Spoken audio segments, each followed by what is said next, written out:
kung kailan magaganap ang mga bagay nito, sapagkat alam na ninyo ang pagdating ng araw ng Panginoon ay tulad ng sa pagdating ng magnanakaw. Okay. So, Kapag before you go on, yung darating yung magnanakaw, anong ibig sabihin nyo?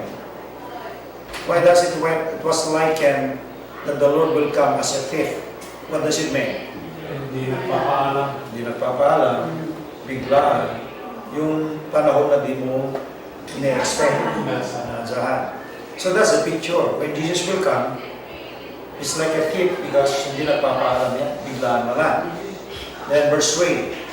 Kapag sinabi ng mga tao, tiwasay at panatag ang lahat. Biglang darating ang kapahamakan, hindi sila makaiiwas sapagkat ang pagdating nito'y tulad ng pagsumpong ng pagdaramdam ng babaeng nanganganak. You see that? When people will say, you remember what I said to you that during the early time, the end time, some people will promise peace, safety, pero no, there's no peace until Jesus will come. There's no peace. Sudden destruction come. Gaya ng babae, pag buntis, hindi mo alam kung anong araw, oras, manganganak. Pero alam mo, manganganak yan. Di ba? Alam mo, pag 9 months ka na, malapit na yan. Pero hindi mo alam kung anong oras. So, punta ka muna sa ganito, punta ka sa market, minsan punta ka sa booking, dahil hindi mo alam eh. Then, manganganak yan. Di ba? And that's the picture. We know Jesus is coming. Kasi buntis na. Pero kailan? Oh, that's one thing. Sudden. That is. Now, the good thing is, if you are saved, hindi ka masyadong natatakot. Why? Eh, nakahanda ka eh. Nakasagana ka. So, verse 4. Ngunit hindi kayo nabubuhay sa kadiliman, mga kapatid, kaya't hindi kayo mabibigla sa araw na iyon, na darating na parang magnanakaw. So, ibig sabihin, when you are truly prepared, you know you are saved, you know you are in the light, you know you walk with God, you don't fear anytime Jesus will come. Kasi handa ka. No may nabigat, anyway, I'm saved. So yung sabi niya, you are in the light. So, but then, continue on.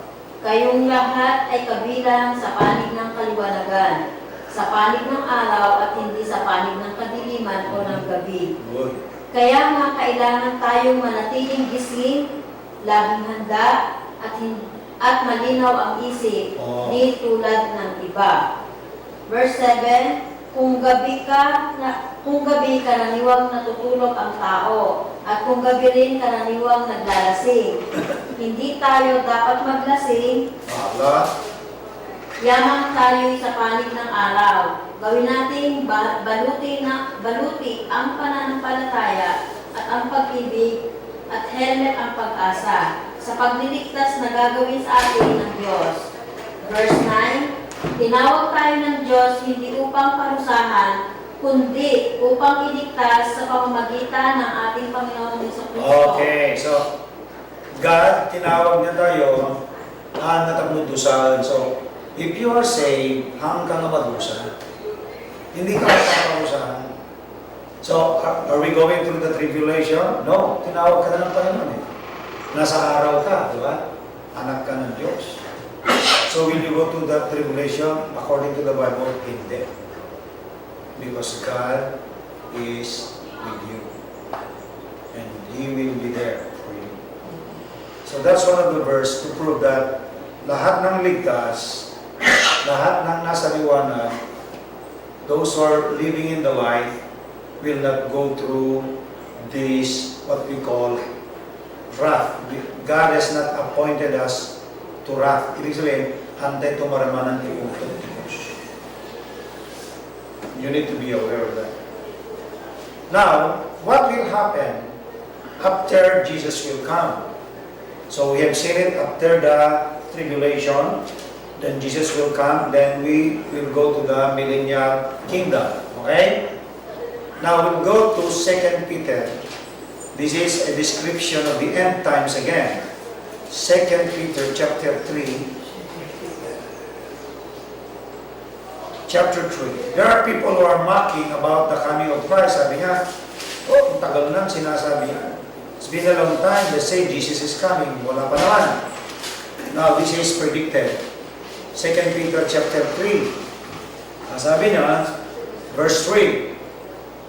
Okay, you read verse 3. Una sa lahat, dapat ninyong malamang sa mga huling araw ay lilibakin kayo at pagtatawanan ng mga taong namumuhay ayon sa kanilang mga halay na kita. And then, anong mga ginagawa nila? What are they doing? Verse 4. Sasabihin nila, si Kristo'y nangakong darating, hindi ba? Nasaan siya ngayon? Inabot na ng kamatayan ang ating mga magulang, ngunit wala pa rin pagbabago. Have you heard that? Buhat Have you heard that some people saying that? Hindi kami pagbaga pag ayaw may ni Kristo, nakaya ko, o lang yun. Diba? Ubigan pa lang, mga ko, may ni Kristo, o diba? Yeah. Yun ang mga panlalait.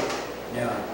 But this is a warning because the same thing, yun ang ginagawa ng mga tao before the flood came.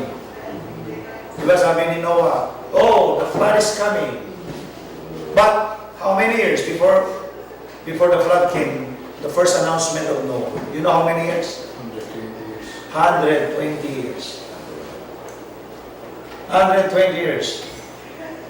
When Noah said, God said, there's a flood. But it took 120 years. Verse 5. walang halaga sa kanila ang katotohanan ang langit at lupa. Lupa'y nilikha ng Diyos sa bisa ng kanyang salita. Nilikha ang lupa buhat sa tubig at sa gitna ng tubig. Verse 6, sa pamamagitan din ng tubig ng malaking baha, ginunaw ang unang daigdig. Sa bisa rin ng salitang ito, nananatili ang langit at lupa upang tukukin sa apoy pagdating ng araw ng paghuhukom at pagpaparusa sa masasama. So you look at that. This same world na binaha ng tubig is preserved para bahayin ng apoy. It was covered by water before, it will be covered with fire. When it will be? Well, when the Lord will come. Tuloy, verse 8 to 10. But di ba nagpupunta ang Panginoon? Why is it that Jesus did not yet come? Ngunit huwag ninyong kalilimutan itong mga minamahal sa Panginoon. Ang isang araw ay 1,000 taon at ang 1,000 taon ay isang araw lamang. Ang Panginoon ay hindi... Before you go on, look at that. Yung timing kasi ng Panginoon ay iba sa timing natin. We are trying, sabi, pwede mo lang kayo ako, bayagan. Ano nga taon na? 60 years old ako. Yeah, we are thinking God is limited with time. Yeah. Yung 60, mahaba sa atin. 70, 80, o 100, mahaba sa atin. Sa Panginoon. Eh yung 1,000 ba, parang isang araw lang sa Kanya. 1,000 years, sa Kanya, isang araw lang. What is 1,000 years? Think about it. 1,000 years ago, what is the world? Wala, di ba? Ang alam na natin, we can go back at least, yung sa atin, yung 20 years ago, parang napakatagal na yun. Oh. Can you remember yourself 50 years ago? Imagine, what are you 50 years ago? Late ko pa din. Wala akong maalala. Walang kuryente, Walang kuryente, no? Walang ano, di ba? 50 years ago, on cellphone, on computer, wala. 50 years ago, eh wala pa. Actually, 30 years ago. So, 1,000 years ago, think about it. Yeah, pero the man is trying to put God at their level. They're saying, the Lord has not yet come. But they are ignorant that the same people said that before the flood. There is no flood. I'm already 100 years old. I heard that when I was young. There is no flood. But what happened? The flood came. Sudden. And when it began, they were not able to stop it, di ba? When Jesus will come. Nobody can stop it. No? The moment na nag-start, wala. Then, tulog. Ang Panginoon ay hindi nagpapabaya sa kanyang pangako tulad ng inaakala ng ilan. Hindi pa niya tinutupad ang pangako iyon alang-alang sa inyo. Oh. Binigyan niya kayo ng pagkakataon ang lahat na makapagsisi at magbalik loob sa Diyos sapagkat hindi niya nais na kayo'y mapahama. So, anong ibig sabihin? What's that the verse say? The reason the Lord is not yet come because He is giving chances. Because He doesn't want us to be destroyed. Ikikan na kayo di bundaway, kundi ka pa naisalakan.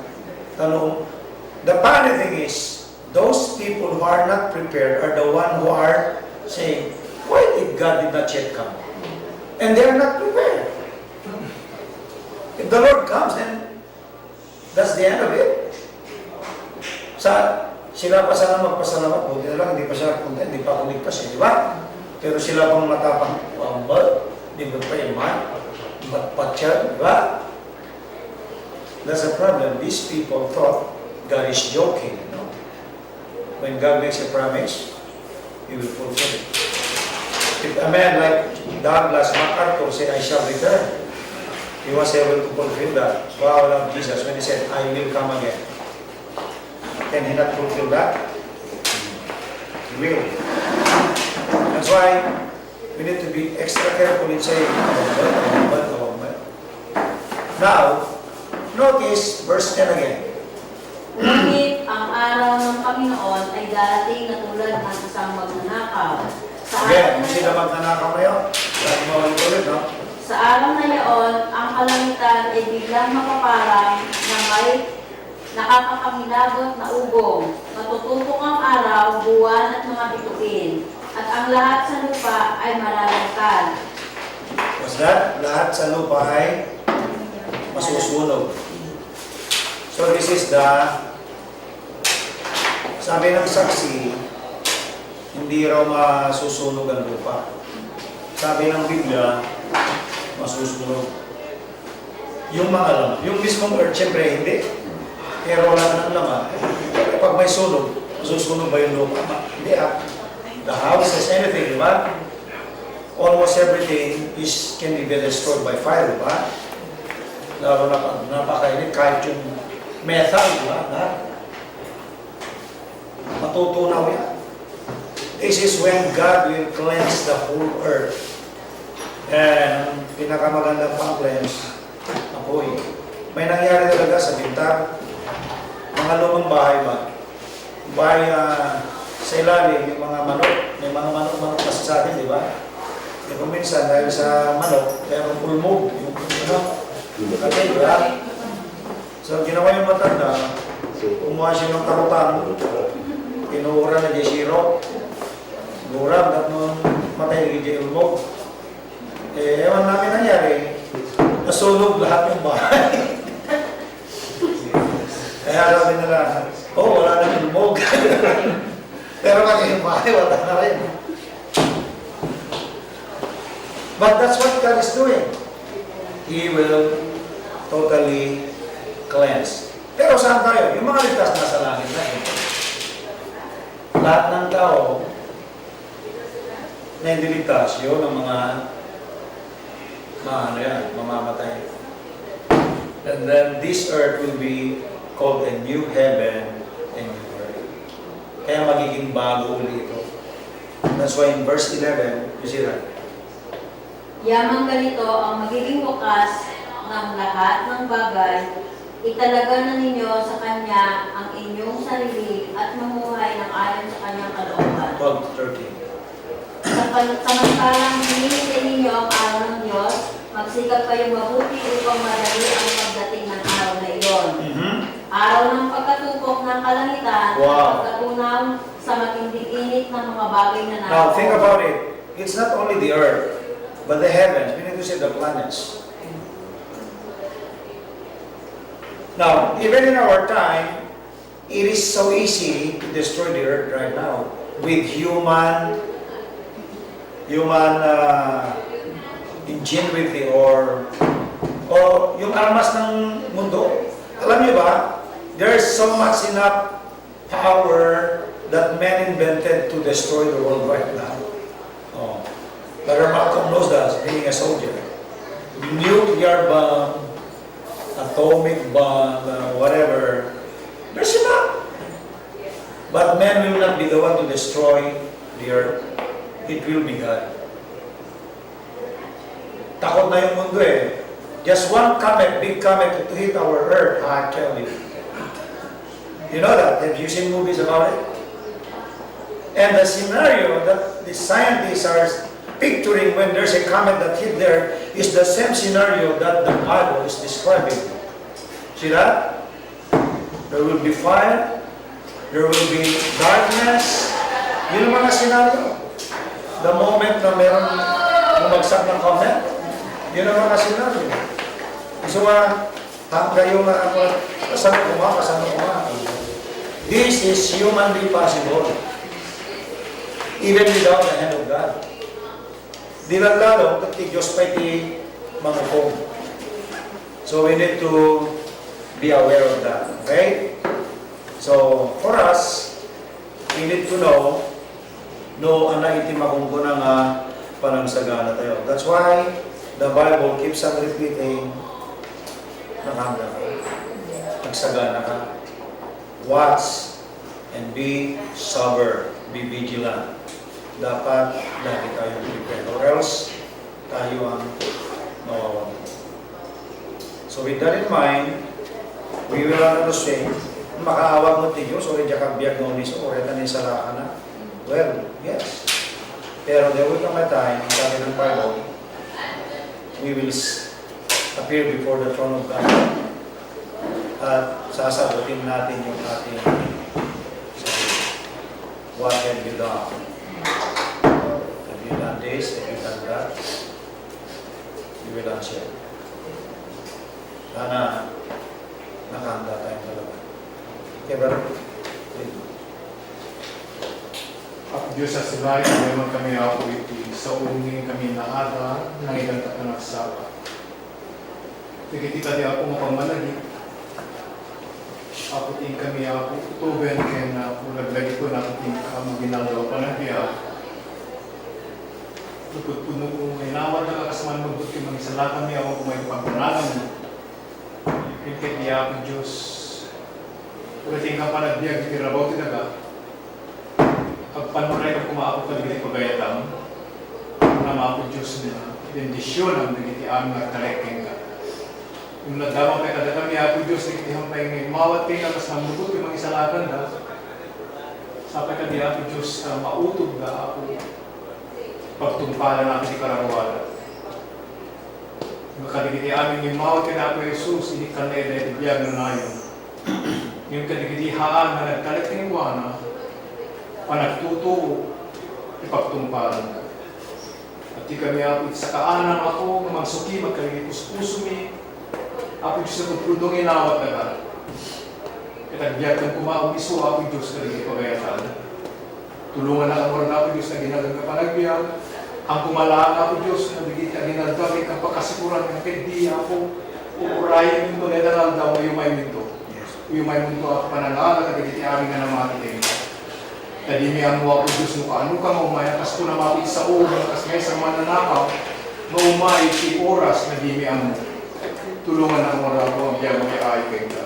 Italibigay ka ti amin ni ulit, so mga servisyo ni si ka imong bendisyon, kagami ako ipanakaawat, kagami masaong, sabi ka di ako may talinin ka na ako di puso mi, kaya ako pagbiyagang mi dati ginagawa. Bendisyon ng tadi, pamana maging sampay, ikamapo Diyos nila, hindi kang nasiri. Turad na ako nung ikasaba ka rin sa ulo. Hindi siya nagkikapsat na wampay, palagi pamapo Diyos sila, na dito nga agdaw, di pa nagdayaw kayo ka. Hindi yaman kami ka, hindi parabo mo, bendisyon, hindi ka malamig ako, isagsagana ka na kami dito nga agdaw, dawalin mo yan dito. Pagyaman, hindi na siya Kristo na pumi.